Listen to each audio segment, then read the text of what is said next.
ডাঙৰীয়া runners up ট্ৰফিটো মুকলি কৰিবৰ কাৰণে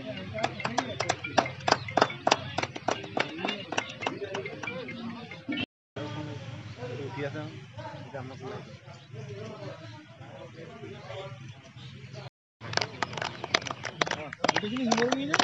বেলেগ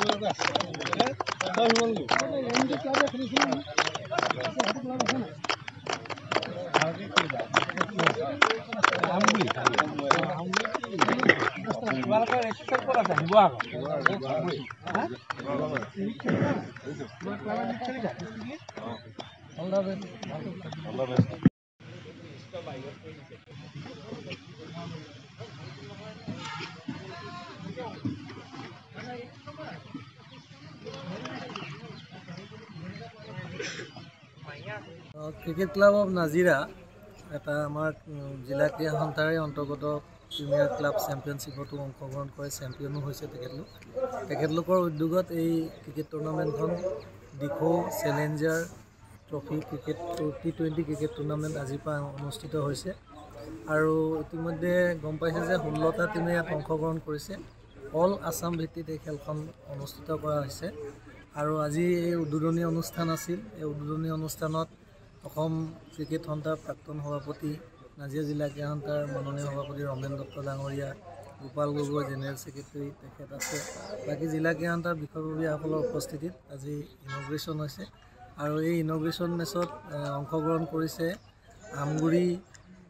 আমগুৰি ক্লাব এটা আৰু আমাৰ শিমলগুৰি সংমিশ্ৰণ ক্ৰিকেট ক্লাবে অংশগ্ৰহণ কৰিছে। কিমান দিনাকৈ অনুষ্ঠিত কৰা হৈছে? কিমান দিনৰ? এইটো নকআউট বেচিছত খেল হ'ব।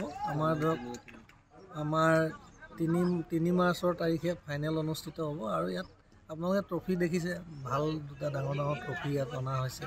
তেখেতলোকে চকুত লগা দুটা ট্ৰফি আৰু লগতে 1 লাখ টকা প্ৰাইজ মনি, মানে 50,000 টকা উইনিং টিমটোৱে পাব আৰু ৰাণাৰ্ছ আপে 30,000 পাব। তাৰোপৰি আনুষংগিক যিবিলাক পুৰস্কাৰ, man of the series, man of the match, of the final, best batsmen, best wicket keeper, এই সকলোবিলাক পুৰস্কাৰৰ ব্যৱস্থা কৰা হৈছে। First all Assam Dikhow T20 challengers trophy organise কৰিছোঁ ফাৰ্ষ্ট টাইমৰ বাবে নাজিৰা জিলা ক্ৰীড়া সন্থাৰ খেলপথাৰত। আমাৰ এই খেলখন টোটেল 16টা টিমে অংশগ্ৰহণ কৰিছে। নাজিৰা, শিৱসাগৰ, মৰাণ, ডিব্ৰুগড়, যোৰহাট, ধেমাজি, তেনেকৈ ধৰি আমাৰ 16টা টিম হৈছে আৰু খেলখন আজি 20/2/2024 চনৰ তাৰিখে উদ্বোধন হৈছে। Total prize money 1 lakh. আৰু কি থাকিব? মেন অফ দ্য চিৰিজ থাকিব, বেষ্ট বেটছমেন থাকিব, বেষ্ট বলাৰ থাকিব, বেষ্ট ফিল্ডাৰ থাকিব, বেষ্ট উইকেট কিপাৰ থাকিব, প্ৰত্যেকখন খেলত মেন অফ দ্য মেচ থাকিব, ফাইনেলৰ মেন অফ দ্য মেচ থাকিব।